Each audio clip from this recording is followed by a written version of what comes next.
Hi, this is Tim of the 1916 Company. Welcome and thanks for logging on. If you love this watch, email us, Team Mosso at the1916company.com for purchase pricing and availability questions concerning this watch. In 1956, Vacheron Constantin launched the landmark reference 6073. In 2018, it launched an entire model line, the 56, inspired by that historic reference. And the next year, 2019, Vacheron launched this, the blue dial variant. So you're looking at the 56 complete calendar in stainless steel. This is manufacture movement, Geneva Hallmark, Holy Trinity watchmaking at its finest.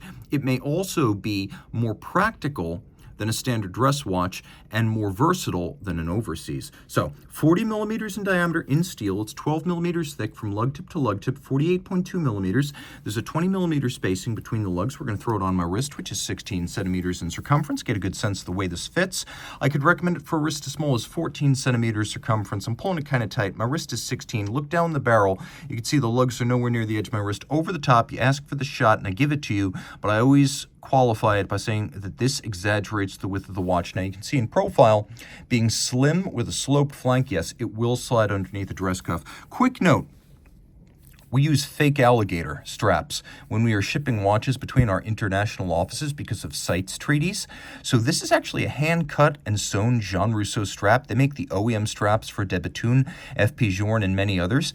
A lot of people ask us to throw in the alligator leather strap, the real thing, when we ship the watch, but keep the fake alligator. Now, there's a couple of good reasons for this. First, it lasts much longer. If it gets wet, if you sweat, you can wipe it off, clean it, not a problem. Also, in addition to saving you a lot of money over time because it doesn't wear down or need to be replaced, if you are of a humanitarian mindset, you might find that this is kinder to our four-legged friends down in the Everglades. So this is not a real alligator. Maybe save the beast, spare the beast, and wear the Jean Rousseau synthetic strap. That said, all you need to do is ask. We will throw this on an alligator leather strap. We will not deliver it on something that says fake. Just keep that in mind. Okay, the buckle. Inside, you can see that there is a little Maltese cross motif. We have media blast and polish. So this is the Maltese cross. You can see it's on the dial, it's on the crown, it's the logo of the company. It's also on the buckle externally.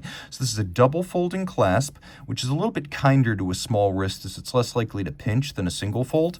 And then we have this twin trigger system that uses the swing arm of the clasp as a spring. So you have to press both those to open it. So it is pretty secure when it's on the wrist. It's not a friction fit clasp. The case doesn't have a whole lot in common with the old 6073, and I'll be the first to say that. Really, it's just these little ears that peek out at the corners that reference the rather angular original, whereas this watch is a little bit more rounded. It's somewhere between a round case and a tonneau. We have a recessed crown that prevents it from becoming too obtrusive, and I like that styling decision. There's sort of a soft bevel on the flanks of the lugs and the flank of the case. Everything's polished. The bezel is set in vertical and then conical, so it's a two-step bezel, up and then over. And you can see that the lugs come to sort of a teardrop undertuck. We have little pusher adjusters all the way around to adjust the complete calendar. It is a complete calendar, not an annual, not a perpetual, so you only need to make 5 adjustments per year. It's not that bad. Complete calendars, to me, are convenient, fun, and add a little bit of horlogerie to any watch.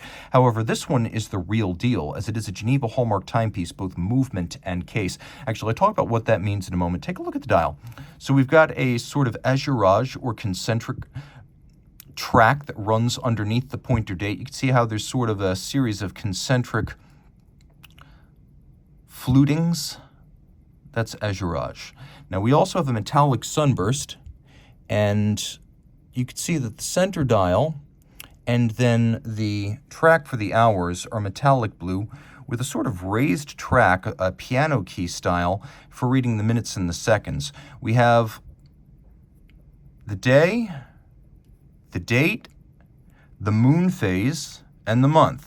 Now, a little note about that date indicator. You can see that the hand is satinated to make it more subdued, the better to read the primary hands for the hours, minutes, and seconds. Now, also take note, the indices as well as the numerals are polished and applied, not printed.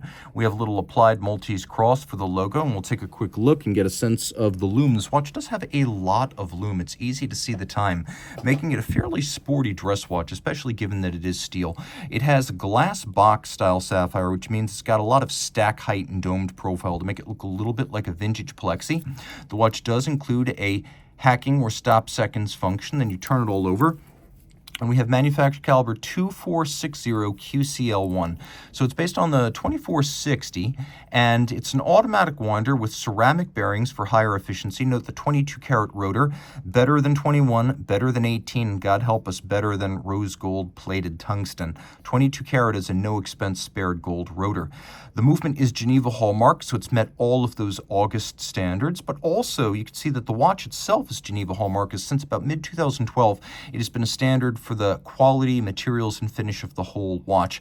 Now here we've got a 4 Hz beat rate, 5-position chronometer style adjustment, hacking seconds, the 40-hour power reserve.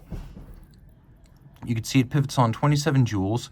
We have solarization of wheels. We have satination of wheels. You can see that there's a lovely sort of snailing to the reduction wheel for the winding system. A sunburst at the center of the ball bearing. We also have polished screws. Every screw head mirror polished. You can appreciate that locating pegs used to locate bridges on the plate below, those locating pegs have been polished on their heads. The anglage is to a very high quality.